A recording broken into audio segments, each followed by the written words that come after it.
The first thing the neighbors noticed was not the convoy. It was the silence. 20 black Range Rovers rolled down the quiet country road one after another in broad daylight, moving so slowly that every curtain in the neighborhood lifted. Men and women in tailored suits stepped out with disciplined precision, surrounding the small weathered farmhouse owned by a struggling single father. Everyone assumed the worst. Some believed the man had unknowingly sheltered a dangerous criminal. Others whispered that he had crossed the wrong people. But no one could have imagined that the exhausted woman he had allowed to rest for only a few hours would completely transform his life before the afternoon sun reached its highest point. Before we continue, if you believe kindness still matters, if you believe forgiveness, hope, and second chances can change lives, please take a moment to like this video, leave a thoughtful comment, share it with someone you care about, and subscribe to our channel. By joining our community, you help more inspiring stories reach people who need them most. Graham Mercer had never imagined his life would become so small. Years earlier he had worked as a respected bridge inspector, spending long days ensuring families could safely cross rivers and valleys. Then a devastating accident claimed the life of his wife, Meredith, leaving him alone with his 7-year-old daughter, Eliza. Grief stole more than his happiness. It drained his savings, weakened his health, and forced him to leave the demanding career he once loved. He accepted temporary repair jobs whenever they appeared, patched fences for neighbors, repaired leaking roofs, and restored broken farm equipment. Every dollar mattered because every dollar helped keep food on the table and allowed Eliza to continue attending the small school where she still smiled despite everything they had lost. Their farmhouse stood on the edge of an open valley surrounded by tall trees and wildflowers. The paint had faded years ago, the porch leaned slightly to one side, and the mailbox had been repaired so many times that it hardly resembled its original shape. Yet inside the little home lived warmth that expensive mansions often lacked. Graham had taught Eliza that kindness was never measured by the size of a house but by the size of a heart willing to make room for someone else. Late one afternoon, while returning from delivering repaired machinery to a neighboring farm, Graham noticed a luxury vehicle sitting motionless beside the road. The expensive car looked strangely out of place among fields of wheat and old wooden fences. Standing beside it was a woman wearing dusty clothes that had clearly once been elegant. Her shoes were damaged, her hair had come loose from its careful style, and exhaustion showed in every movement. She looked as though she had been carrying the weight of the world for far longer than a single difficult day. Without hesitation Graham pulled over. The woman tried to appear composed, but her trembling hands betrayed her. She explained only that her vehicle had suffered a serious mechanical failure, her phone battery had died after unsuccessful calls for assistance, and she had been walking for hours under the warm sun hoping to find help. She declined sympathy and asked only whether there was somewhere nearby she could rest until transportation arrived. Graham looked toward the endless countryside. The nearest town was many miles away, and roadside assistance could take hours to reach such a remote location. He invited her to his modest home so she could drink water, eat something, and recover her strength. Pride hesitated inside her, but exhaustion finally won. Eliza greeted the stranger with innocent curiosity. She offered fresh lemonade without being asked and proudly presented a bouquet of wildflowers she had picked that morning.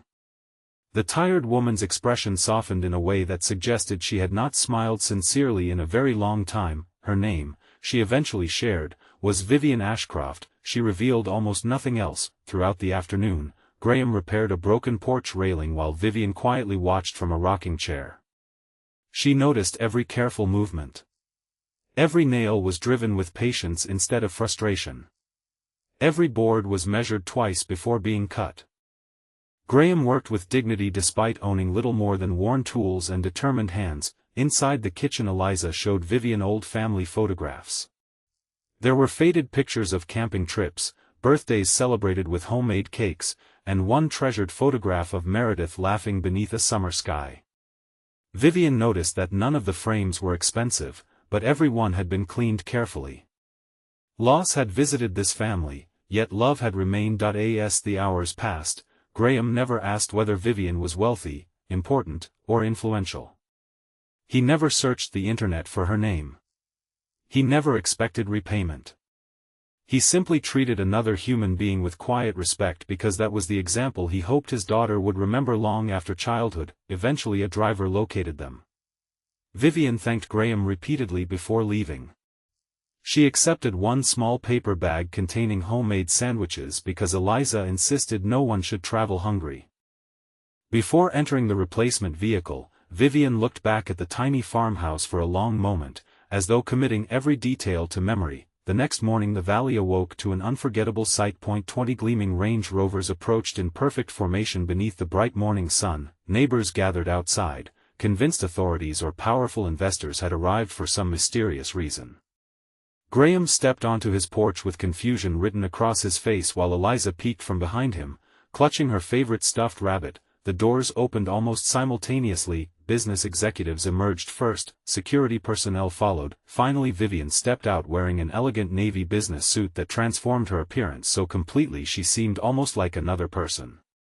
Yet her warm smile remained exactly the same. The truth spread through the crowd within minutes. Vivian Ashcroft was the founder and chairwoman of one of the country's largest engineering companies, a corporation responsible for building hospitals, schools, bridges, and public infrastructure across several nations. She had secretly been traveling without public attention to inspect regional projects after receiving reports of corruption inside her own organization. During that journey, mechanical failure had left her unexpectedly stranded. The previous day she had been helped by countless opportunities to judge another person, only Graham had chosen compassion instead. Standing before the modest farmhouse, Vivian explained that she had spent years surrounded by people who admired her wealth, feared her influence, or wanted something from her. Very few had offered kindness without first asking who she was. Graham had expected nothing. That simple truth had affected her more deeply than any business achievement. She requested permission to walk through the property once more.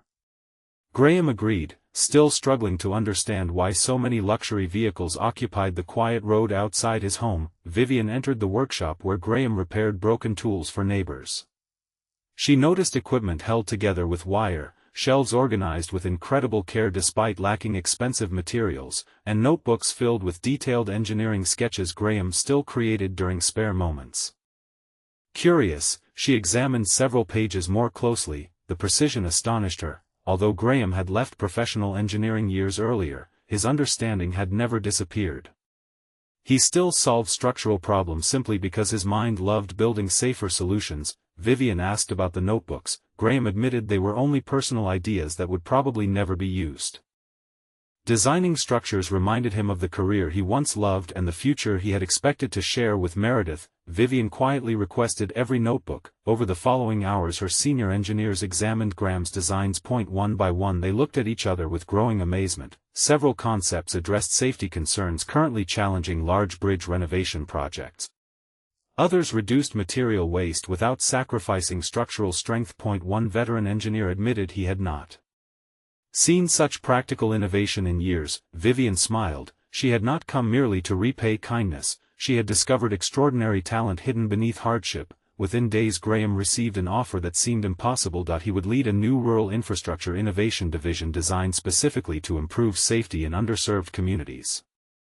The position included excellent pay, flexible hours allowing him to remain an active father, healthcare, educational support for Eliza, and full recognition for his engineering contributions. Graham stared at the contract for several minutes before tears blurred the words. For years he had believed the world had quietly forgotten him. Instead, one compassionate decision had reopened a door he assumed had closed forever. The changes that followed reached far beyond financial stability. Eliza watched her father laugh again. The farmhouse received repairs without losing its humble charm. The old truck that frequently broke down was replaced with a reliable used vehicle, though Graham refused anything extravagant. He believed gratitude should never become excess. Most importantly, Graham remained exactly the same man. He continued repairing neighbors' fences during weekends without charging elderly residents. He still volunteered at local schools, teaching children simple engineering experiments using recycled materials. He still reminded Eliza that kindness must never become a transaction. Months later Vivian visited again, this time without a convoy. She sat beneath the large oak tree beside the farmhouse, while children from nearby families played together in the grass. She admitted that Graham's simple generosity had permanently changed the culture inside her company. Executive promotions would no longer depend only upon financial performance but also community service, integrity, mentorship, and compassion. Success, she explained, meant very little if it forgot humanity. Graham realized something equally important: the greatest reward for helping another person had never been the career, the recognition, or the opportunities. The greatest reward had been remaining the kind of father his daughter could always admire. Years later, when Eliza graduated with honors in civil engineering, she dedicated her achievement not to wealth or prestige but to a single lesson learned as a child inside a small weathered farmhouse. Real strength appears when ordinary people choose compassion without expecting applause. The neighbors never forgot the morning 20 Range Rovers surrounded Graham's home. For years newcomers assumed it marked the day a wealthy executive rescued a struggling father. Those who knew the complete story gently corrected them. It had actually been the day an ordinary father rescued the hope of someone who had almost forgotten genuine kindness still existed. Before this story comes to its close, please leave a meaningful comment sharing a moment when someone's unexpected kindness changed your life, or tell us how you try to be a source of hope for others. If this story touched your heart, please like this video, leave a meaningful comment, share it with someone who needs hope today, and subscribe to our channel so you never miss another emotional journey. May we all remember that the smallest act of compassion, offered with no expectation of reward, can travel farther than we ever imagine and return in ways that change many lives, not because kindness always brings wealth, but because it always leaves the world a little brighter than it was before. If you'd like, I can also